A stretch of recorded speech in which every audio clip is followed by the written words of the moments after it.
Hey everybody, welcome to the Senators Roundtable. I'm Jacob Billington, joined by Paul, Quinney, and Dayton Reimer, as always. Well, not as of late. Paul, you've been away for a little bit. How you doing? How was your trip? That's great. Always nice to get away from a bitterly cold Ottawa winter. I was down in Mexico for a month, but I did manage to keep up with the Four Nations Cup, and I was glad to say I was out on a patio in front of some big screen TVs with a whole pile of Canadians having a Pacifico beer and watched that great victory. I'll never forget it. Good stuff. And Dayton, how you doing? Yeah, pretty good. I hung out in Saskatoon for the bitter Saskatoon winter, which I'm not to compare, but I think it was worse. Yeah, probably a little bit. Yeah, so it's been a couple weeks since we've been here. Just our schedules haven't lined up, and I've been out sick, and just a couple other things. But the biggest news out of Ottawa since our last episode has been from the trade deadline, and that's bringing in Dylan Cozens and Fabian Zetterlund. So we've talked a lot about Josh Norris on this podcast, and trading him and keeping him, and what's the best option to do with him. Dylan Cozens, I don't remember if you were part of that episode, Paul, but Dayton and I had quite a bit of back and forth on the Dylan Cozens and Josh Norris debate and who was better. That was in like September, October, somewhere around there. So what do you think now? We'll just get your quick thoughts. I mean, it's old news now, but quick thoughts on the Dylan Cozens, Josh Norris trade. I'll start with you, Paul. Well, he's been a real beast, hasn't he? Must have played 5 games, 6 games. Yeah, 6 games, 3 goals, 5 assists. He's really completed that second line with Perron and Batherson. You touched on, was it a good trade? Did Ottawa did they add something better than Norris to the roster? And I think the answer is yes. The reason being that as skilled as Norris was, he was, a goal scorer, and that's it. Not that there's anything wrong with goal scorers, but Cozens brings a complete package. He goes into the dirty areas. He brings a work ethic and a grit. He's a playmaker. I don't think Norris was that. And I was looking at some stats. In those 6 games, he's had 19 scoring chances, best on the team. Slot shots on net 12, number 1 on the team. Hits 23, number 1 on the team. Face-off wins 31, second on the team, I believe. That's a play that just Norris could not bring, in my opinion. So I think all in all, Steos did very, very well with that trade. Yeah. So my initial thoughts on the trade are up on the Hockey Writers YouTube channel. I did the kind of breaking news trade video on that right after it came out. So if you want an in-depth look at my thoughts on that, go check out that episode. But I think it's fantastic. I think Ottawa got better in every way in that second line center position. Obviously, I liked Norris. It really sucked to see him go, especially seeing the video of Brady Tkachuk choking up after the trade was announced. But when comparing Norris and Cozens, Cozens is younger. Cozens is less expensive. He has a higher ceiling. He has a higher floor. He's just better, and he's cheaper, and he's a right shot. So that's 6-7 things that go in advantage of Dylan Cozens, and he's more physical. There's another thing. So there's a whole lot to like about that deal. And then Dennis Gilbert for Jacob Bernard-Docker. I mean, that's just whatever. But Dayton, what are your thoughts on the swap? In short, vindication. We talked about this, like you said, back in September, and I was a big Cozens fan. I thought he would be a significant upgrade on Norris, and I think we're seeing that. I took a look at his stats, and like Paul said, there is a lot that he's doing. He's, doing really well in this chunk that he's done. What would that look like over a 67 game? If he played every game with the Senators, what would his stats be? This is kind of what I was thinking. If he was on the same pace throughout. So he would rank second in goals and points, fourth in assists, fifth in even strength goals, which is exactly what Norris had, second in power play goals, second in shots on goal, fourth in total shots attempted, second in faceoff wins, seventh in blocks, first in hits. He's on pace to hit 290 hits if he played all 67 games so far, and 17th in giveaways, which is on par with Nick Matanpalo. So, like, who never touches the puck. True, but he's also, he's not giving it away too much. Yeah. Right. Those are fantastic stats. I mean, Cozens has been fantastic. He's been exactly what the Senators have needed. Norris was good, but he wasn't meeting what the Senators required to be a top competitive team. I mean, each one of those stats, Norris is either equal or lesser, right? I think the only one that he tied him in was even strength goals. And Cozens has been exactly what the Senators have needed for that. You look at, some of his possession rates and his metrics, right? Goals for per 60. Cozens ranks first right now on the Senators with a 5.7 average per 60 minutes. Goals against a little high, so that's a bit, something that you'd want him to improve. He's got a 4.1 per 60, which is third on the team, behind Dennis Gilbert, who's played like almost no time. And so, Norris was a better defensive player, but he didn't bring enough offense, right? He was averaging 2.3 goals per 60 minutes instead of 5.7. And even if you have the best defensive player on the team, you need somebody to score goals to win. This isn't the trap era of the New Jersey Devils. Goals will win you games, and that's what Cozens brings, along with that physicality, along with that dynamicism. He's exactly, I think, what the Senators needed, and it was a fantastic trade. It's maybe an old story, right, of a good player that just needed to be on the right team to gel and show what he's made of. Yeah, I mean, the Sabres are kind of where good players go to die, it seems. Yeah. We're just looking at stats. You have somebody who is a fantastically talented player. Let's take Ryan O'Reilly, for example. Goes to Buffalo, loses his desire to play hockey until he ends up in St. Louis, I believe, right? That was the trade that sent Tage Thompson to Buffalo, and that worked out well for him for a bit, but now we're seeing him start to slip because there's no future there. Like, are we entering into a, double-digit year of rebuild where there's just, you got to keep grinding until the playoffs are hitting? Like, that wears on players, and we're seeing that, like, how detrimental that is to someone in real time. Well, players in Buffalo just want it out, right? That's exactly. What Eichel. I can't stay here anymore. Yeah, Jack Eichel is looking like a second overall pick now, right? He is affecting the game. He's a very, very intelligent player. Sam Reinhart, who is one of the best goal scorers right now, if that's fair to say. He is fantastic in Florida. And they could not succeed in Buffalo. And I was almost 100% convinced, there's always room for doubt, almost 100% that if you took Cozens out of Buffalo, he was going to thrive. And with Norris, we'd seen his ceiling. That's what he was going to be. He was going to be a potential 30, potential 60 point guy. And that's as best as you could hope for. All right. Well, thanks for sharing all your thoughts. Those were really good points. I think, like you mentioned, players do well after they leave Buffalo. I mean, you mentioned all three of the big names. Ryan O'Reilly, 1 year after leaving, won the Conn Smythe. 2 years after leaving, Jack Eichel won the Stanley Cup. And 3 years after leaving, Sam Reinhart scores 57 goals. So what's going to happen in 4 years for Dylan Cozens? Who knows?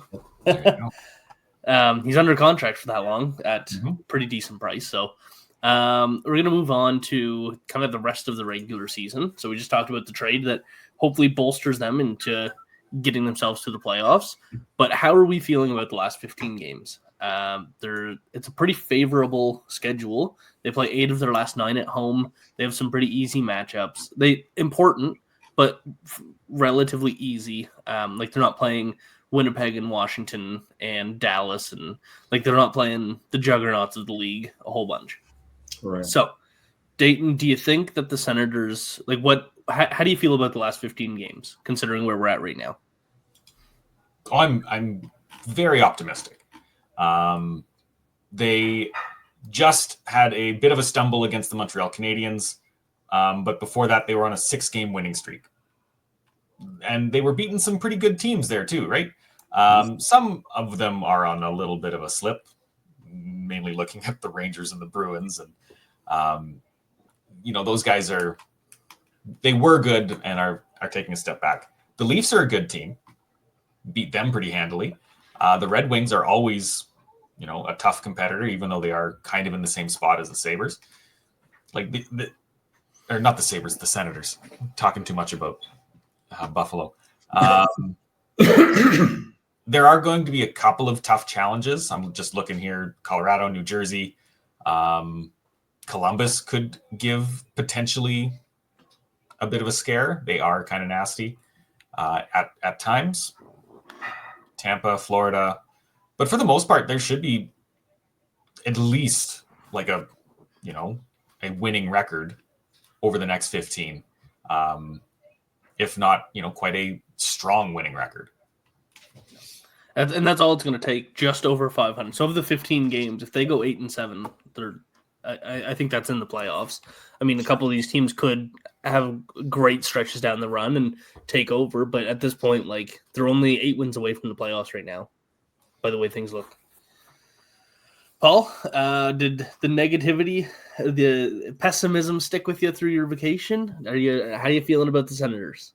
Oh, I got down there in that bright sunshine, Jacob, and it just, affected my DNA. So, so much so that, based on Money Puck's odds, 95.6% Money Puck says odds of the Senators being in the playoffs. I went out and bet a portion of the farm on the Senators. So I'm positive.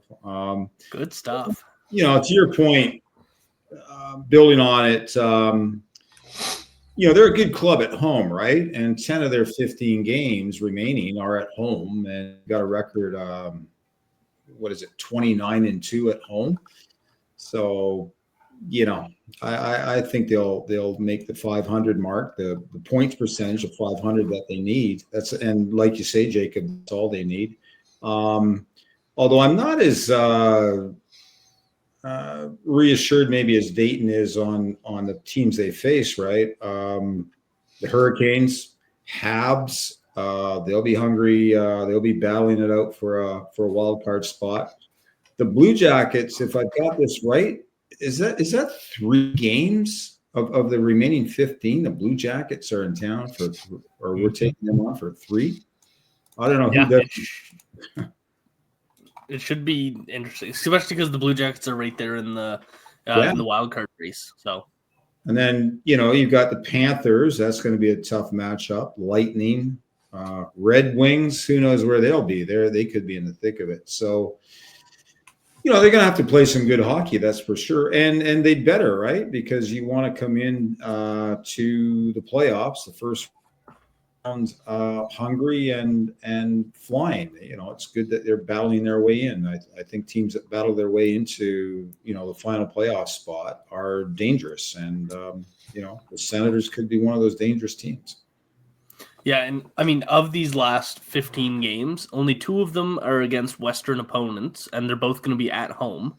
Mm-hmm. Ottawa's done traveling for the regular season. Like they've got the East Coast swings, but that's whatever. Like all the teams are within like a 2-hour flight of each other. That's like the longest flight from one city to another. It's a very, very favorable schedule. The fact that they survived the season up to this point on their West Coast trips and all their road trips and all this stuff, it's really doing them favors. Like they hung in there. As we remember with the World Juniors being in Ottawa, they had I think it was an 11-game road trip or something like that, or 9 or something. they held in there. They did fine. I think they finished that road trip like 4-5 or 5-4 or something like that. So yeah, now they're at home for most of the rest of the season. A lot of these teams are in the wild card race in the East. Like I said, they only play 2 Western Conference teams, and there's not very many teams that are actually out of the race in the East right now. But I really like the Senators' chances right now. So with that, there are 4 teams that the Senators could be playing in the playoffs. Things can always change, but as of right now, it looks like there's 4 different teams. The Toronto Maple Leafs, the Florida Panthers, the Tampa Bay Lightning, and the Washington Capitals. Who would you think the Senators have the best chance against? So we could look at the Leafs, obviously Battle of Ontario, complete chaos. The Panthers, do we get Tkachuk versus Tkachuk in the playoffs? That would be unreal. The Lightning, they've got Vasilevsky and Kucherov to go up against. And then the Capitals, who just look like everything is going as amazing for them this year. So, Dayton, who would you like to see, or who do you think Ottawa has the best chance against in the playoffs? I think the best chance they have is against the Leafs. Throughout the season, they kind of have the Leafs number. They have 3 wins in 3 games so far, and I guess that's it. I don't believe they're playing them in the remaining schedule. Just the 3 games. Yeah. So they beat them every time. They outscored them 9-3. And the Leafs haven't been traditionally a strong playoff performer. Now, you wouldn't expect them to sweep the rival. The Battle of Ontario would be fantastic. That's going to go probably 6 games at least. I would still give the edge to Ottawa. They have that edge that the Leafs just can't seem to handle, especially when it's during the regular season. You put somebody like Brady Tkachuk, even though he is inexperienced, into the playoffs. That's somebody I'm afraid of. I don't know if the Leafs really have anybody that I'm afraid of once the postseason hits. You're not scared of big bad Ryan Reeves? Not really. What does he do other than just go out there, fight somebody, and then leave? Hey, he cleared waivers. He did that. Yeah, okay, sure. So did Lassie Thompson, I believe. Like,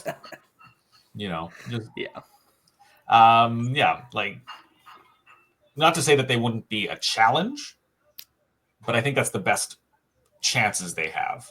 Other than that, maybe Washington.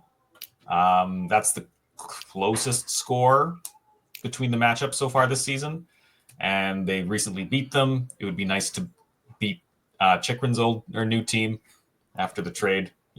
Clearly, if the Senators win, then they officially win the trade, and I think that's fun. But those are my 2 preferences, I guess. Fair enough. I think I kind of agree. I'll get into a little bit more. I don't think the Senators are going to be a favorite in any of these matchups, but I think I agree with your statements. Paul, who do you think Ottawa has the best chance against? Well, I agree, right? It's Toronto. I mean, good gosh, Washington, they're running away with the entire Eastern Conference.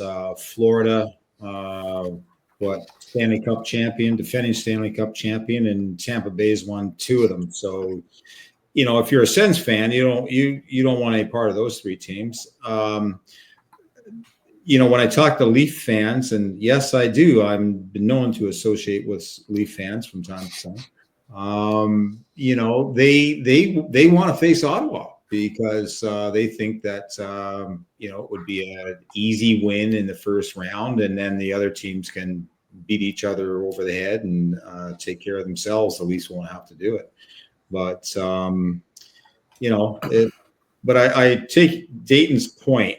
It is the Toronto Maple Leafs, and it is springtime officially as of today. And spring and the Toronto Maple Leafs collapsing, those 2 things go hand in hand. So you never know. There could be an upset here, Ottawa over the Leafs. And wouldn't it be the Battle of Ontario with the Senators emerging on top? Man, that would make for great drama in the spring. I'd love to see that. Well, I was talking to a buddy of mine who's a Leafs fan, and he goes, I will play anybody else except for the Senators in the playoffs. And I said, why? Like, they don't have any playoff experience, whatever. And he goes, because it's a lose-lose situation. You either lose the series to the Senators, who, I mean, the hockey world says the Senators suck, or you beat the Senators and, oh, congratulations, you beat the Senators. They haven't made the playoffs in 7 years, and you're gonna like that. That's who you finally beat.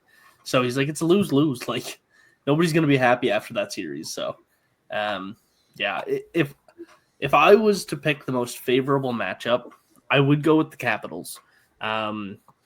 They have been 3 incredibly close games. Ottawa has done very well against the Capitals. I mean, I guess they did better against the Leafs, but I don't know. I really liked how Ottawa played against the Capitals. 3 overtime games. One of them went to a shootout. It was 1-0, then 5-4, and then 5-4. It was just so much fun. And I'd like to see 7 games of Alexander Ovechkin against the Senators in the playoffs one more time. So, I don't know. I think the Capitals would be the best. Keep this team far away from the Lightning and the Panthers. They get cooked in those matchups. It's not fair. Yeah, as much magic as there might be in the air in Ottawa, there's a 0% chance they make it through the second round, just because that's going to be one of the Panthers or the Lightning, most likely. I agree. And I will mention, just to go on your Capitals preference, I wrote an article, I think it's a couple of years now, when the Bruins just ran rampant through the East, right? They had the incredibly high winning percentage, setting a record, and then they are done in the first round. And the article goes really deep into why that happens. Why do you have these President's Trophy winners not doing anything? And it's because, especially in the lockout area, you have often both the best and the worst teams in the same in the same division. So you're playing one of the worst or 2 of the worst teams in the NHL a lot.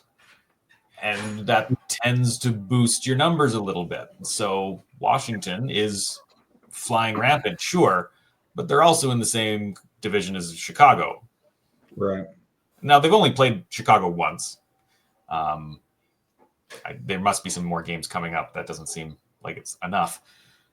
But, did you say Washington's in the same division as Chicago? Did I misread that? Chicago Central.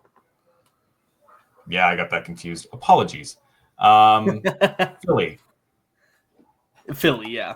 Philly. That's a pretty weak team. Yeah. Pittsburgh, pretty weak team. Columbus, hit and miss. Islanders haven't been fantastic and, shipped off some of their guys. The Rangers have been weirdly underwhelming this season.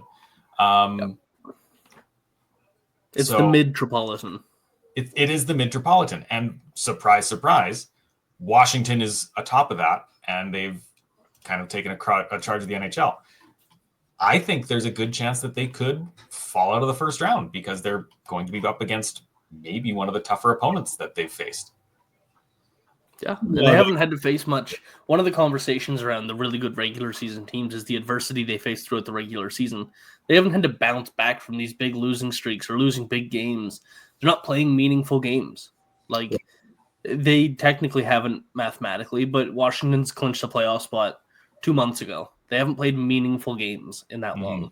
What do they say? You kind of get fat, happy, and stupid, right? When you're that far ahead. And teams like Ottawa, they're Rocky Balboa's eye of the tiger. They're dangerous. Yep. Sorry, go ahead, Dean. Just a quick redemption on my Chicago-Washington comment. I was looking at the West, which is where I got confused. Winnipeg, the 645 winning percentage against a very bad Chicago team. Vegas, a 619 winning percentage. Who else is in their division? San Jose. You're always going to have a really strong team with a really, really weak team. So I think that inflates your numbers a little unfairly, and everything evens out in the playoffs. Yep. All right, so if they want to make the playoffs, give me one player that you need to see more from. Is it going to be Fabian Zetterlund, who it's not his fault? He's just been on the fourth line. Is it Tim Stützle, who has been great, but do you want to see another step out of him? Is it more consistency with Linus Ullmark? What is it? Who is one player that you need to see more from to really cement this team as a potential threat in the playoffs? Start with you on this, Paul. Well, you touched on a number of them, right? But if I had to pick one, and I don't want to pick on this guy, but it would be Linus Ullmark. Now, as good as he is, or has been, he's got a .925 save percentage. He's got to kick it up another level between now and the start of the playoffs. He's got to do the extraordinary. There have been some soft goals at times, make you scratch your head. But he's got to get back. If they're going to go places in the playoffs, I think he's got to get back to the form that he was in when he won that Vezina Trophy a few years ago. So, yeah, he'd be the guy. And you know what? You don't go anywhere in the playoffs if you don't have goaltending. Dayton, what do you think? Maybe a bit of a stranger comment, but I think Jake Sanderson, maybe not a step up, but he needs to be consistent. There have been times this season where he hasn't been what we'd hoped he would be, right? He looked like a Norris caliber defenseman at the beginning of the season. Then he really took a step back, which was strange to see. His possession numbers aren't quite what I want them to be. Things have improved lately, but I think if you want to make a really strong playoff push, he's got to be your easy number one guy, and he's got to make very, very few mistakes. Yeah, I mean, and even as of late, he is back to pretty well that Norris caliber defenseman. Maybe not. There's some incredible players in that conversation, but since February 1st, Jake Sanderson has 17 points in 16 games, which trails only Cale Makar, who has 21, which is ridiculous, and Thomas Harley, who, I mean, welcome to the headlines, kid. He's been so underrated for the last two seasons, or the last season and this season. And since the Four Nations, when people kind of started to look at him, he's been the best defenseman in the NHL since the Four Nations ended. It's been unreal. Erik Karlsson sits fourth on that list since February 1st, which is pretty nice. But Jake Sanderson's been unreal. His defensive game has been fantastic over the last 20 games too. There's a lot to like about how he's played as of late. It was just kind of that, I'll say, November to January big dip in his play. Jacob, you mentioned Stützle, and you're right. I don't know where he's gone. He's had no goals in the last 5 games. Question for you guys. Could the problem for Stützle be that other teams are keen on him? They're targeting him, and he's got to figure out a way to deal with that and still come through. What are your thoughts? It very well could be, but it also could be like in those 5 games, he hasn't been useless. He just hasn't scored goals. I think Stützle's playing more than fine. I'm not concerned about him at all, especially at this point in the season. He's over a point per game. Just looking at his game log here. He's a point per game in the last 10, I believe. Yeah, so nothing to be really concerned about. But again, you're right. It's actually 6 games without a goal. And only, he's also not a goal scorer. He showed that he can be with 39 goals in 22-23, but he's usually around a 20 to 25 goal guy. I'm not concerned to see him go 6 games without a goal, especially with the level that he's been playing at. Now, if he was doing nothing, like no points or anything, sure, I would be a little bit concerned that there's no goals, but I'm not concerned. Fair enough. Dayton, do you have anything else to add to that? Or I think I'm right there with you. He is a cerebral tactician. And I remember watching him in the World Juniors, and that's what he was. He would kind of see the ice and see how things were developing, and he would create game plans. And if he's given the ability to do that, he's going to be fantastic. And that's what he's been doing, right? He's moving the puck. He's one of the Senators' best, just puck possession players. Him and Claude Giroux have been fantastic at just controlling the ice when they're on it. So, yeah, definitely no concerns with Stützle. I think maybe he might be targeted a little bit, but I don't know if you need him to be the guy who retaliates, because you take him out of the lineup and then where's your tactician? Maybe who's not really any tough guys on the Senators. Cozens could help with that. Yeah, Nick or Dylan? Both, actually. Yeah. Nick, I think Nick Cozens is going to be playoffs by the time he's back. Yeah. Yeah. All right. So thanks, everybody, for coming to this episode of the Senators Roundtable. Paul, Dayton, thanks for being here as always. Always appreciate these conversations. Make sure to check out all the Senators content on the hockeywriters.com. Sign up for the Substack and subscribe and like the YouTube channel, and make sure you're checking out all the latest content. So we'll see you next week.